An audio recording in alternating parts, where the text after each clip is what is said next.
Okay, so I'm pretty sure everybody here has heard of the SWOT analysis, but here is an application because we are doing a private label.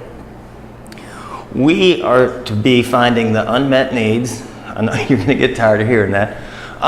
And then we find the manufacturer.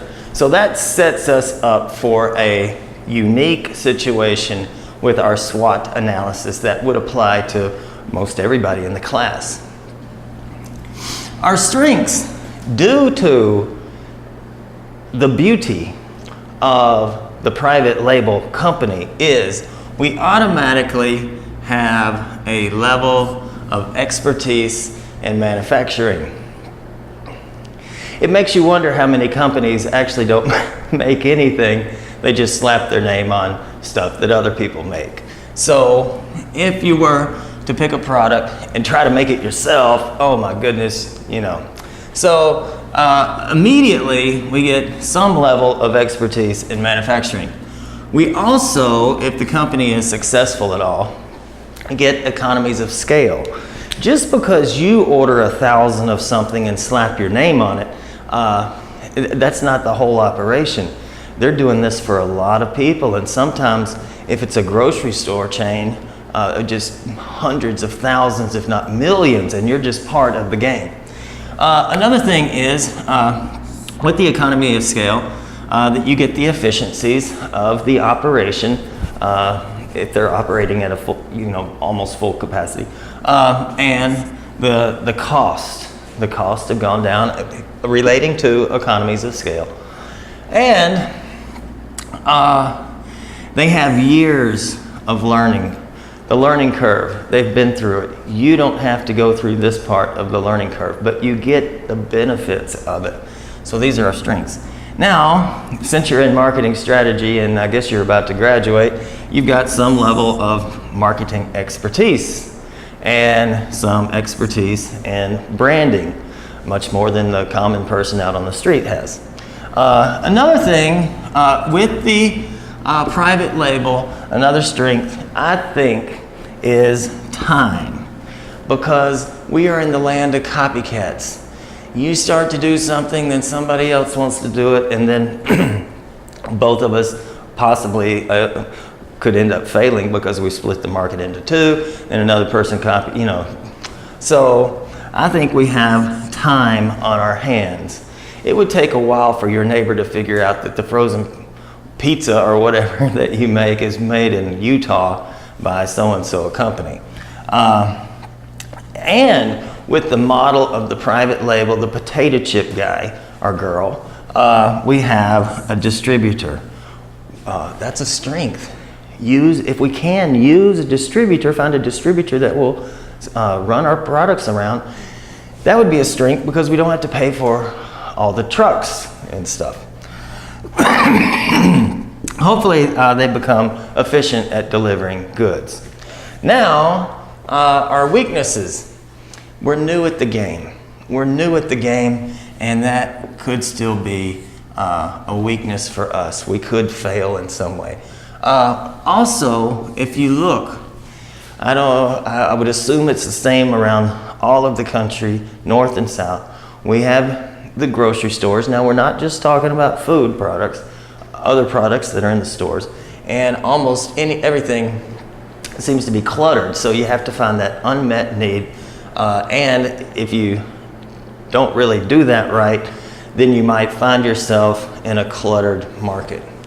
Also, for this class, time for market research is limited. We know that's just part of it. It's a short class, but normally after this class you want to do a private label kind of thing and think strategically.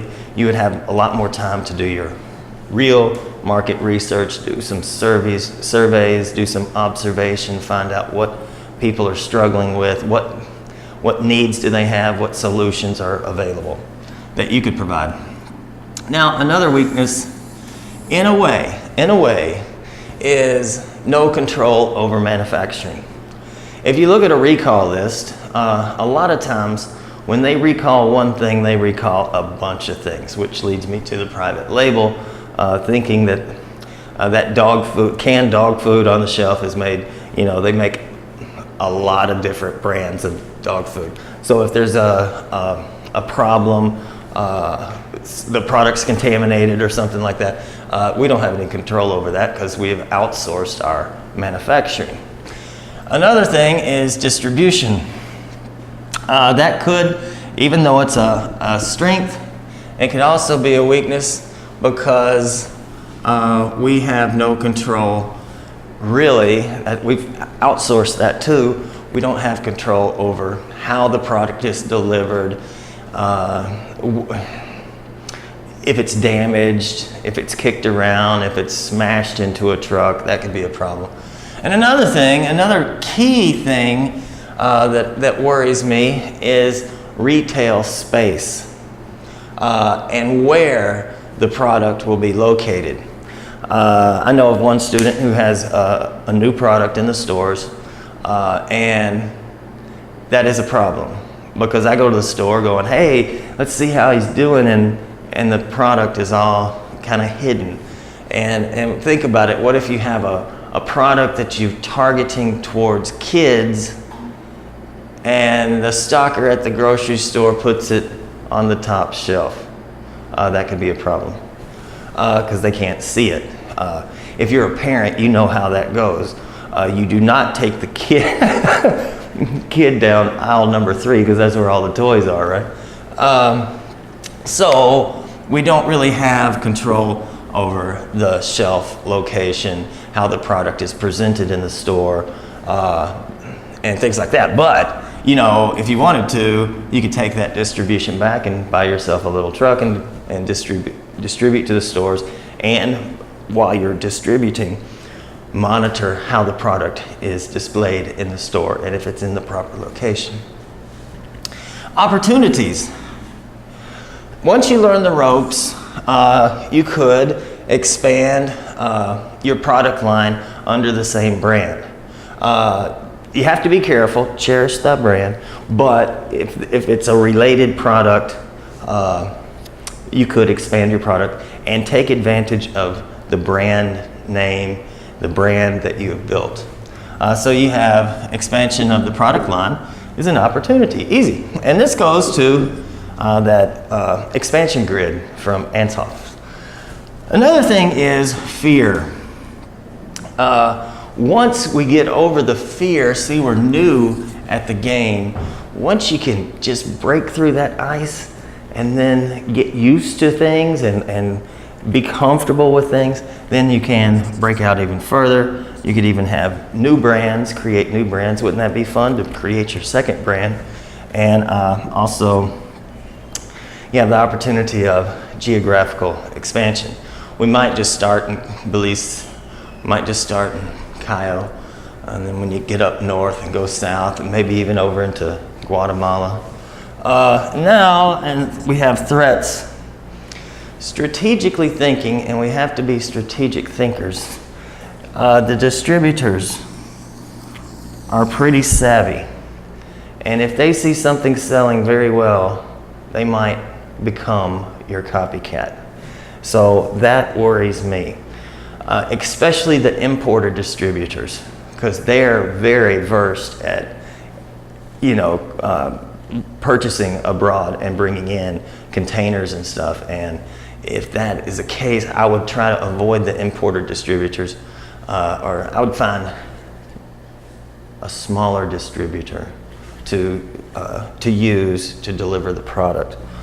Another thing that worries me is expiration of goods.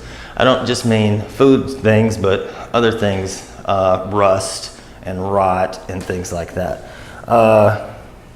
I'm thinking of a broom that I bought years ago, and I think it was actually made up north, and it had gotten wet, and the broom bristles, it was made out of grass of some sort, and it just broke in half, the bristles. So it's not just food, it's other products too. And once we figured out the customs duties and things like that, if they change, that could affect our profit margin and even make us unprofitable if the duties were to change, or the first load that came in was rated at something, and then the second time it comes in, it's rated differently, and that throws off our cost of goods. And while I'm thinking about that, we also have the CSME. Just remembered with geographical expansion, we have the CSME that has a potential if it's a similar market. Even though the goods aren't made in Belize, it's still an opportunity. So there we have the SWOT analysis in terms of being a private label brand. There you go.